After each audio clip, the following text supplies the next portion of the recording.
Salut les renards, c'est Foxpy, on se retrouve aujourd'hui pour le 53e épisode de la playlist Algorithme en Python. Aujourd'hui, on va regarder comment supprimer tous les éléments d'une liste.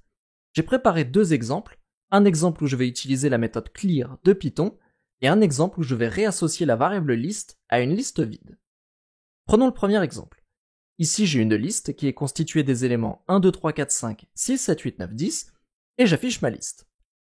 Ensuite, j'affiche l'identifiant de ma liste, donc id list. Alors c'est quoi un identifiant? C'est un nombre unique qui va permettre d'identifier l'objet liste qu'il y a ici.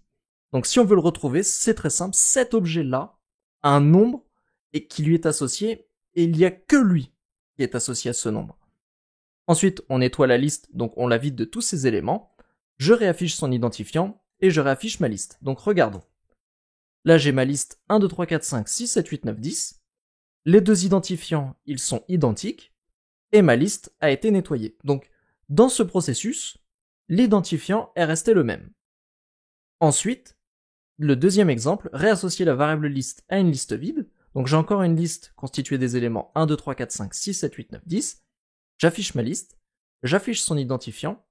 Cette fois-ci, ma variable liste, je la rends égale à une liste vide. Je réaffiche l'identifiant, je réaffiche ma liste. Regardons. Là, j'ai bien l'affichage de ma liste, 1, 2, 3, 4, 5, 6, 7, 8, 9, 10. Par contre, les identifiants, ici, sont différents. Vous voyez ici, ça termine par un 6, et là, par un 0. Donc finalement, on a changé d'objet.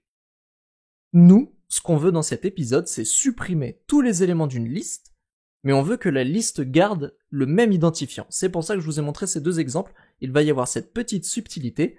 La liste dont on va vider tous les éléments, on veut que ce soit le même objet. On veut qu'il garde le même identifiant. Donc c'est parti. Je définis la méthode que je vais appeler pclear pour personal clear et elle va prendre en paramètre une liste. Alors, tant que ma liste n'est pas vide, donc tant que la longueur de ma liste est supérieure à 0, eh bien je vais lui retirer des éléments.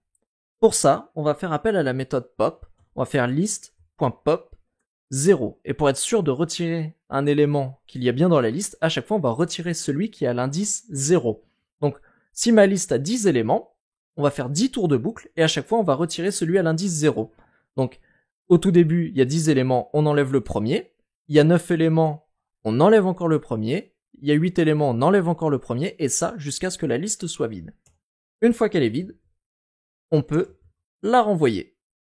Alors faisons un petit test, je vais récupérer ici ce bout de code là, et en revanche, au lieu d'utiliser la méthode clear, je vais faire list est égal à pclear de liste. Exécutons. Donc notre liste, 1, 2, 3, 4, 5, 6, 7, 8, 9, 10. L'identifiant, avant qu'elle soit vidée de tous ces éléments, elle est vidée de tous ces éléments grâce à la méthode pclear. Son identifiant, on peut constater qu'il est le même, et enfin, on voit bien que la liste a été vidée. Donc là, on a bien répondu à l'annoncé, notre objet, c'est le même objet, on a gardé la même liste, par conséquent, nous venons de réussir à coder une méthode qui permet de supprimer tous les éléments d'une liste.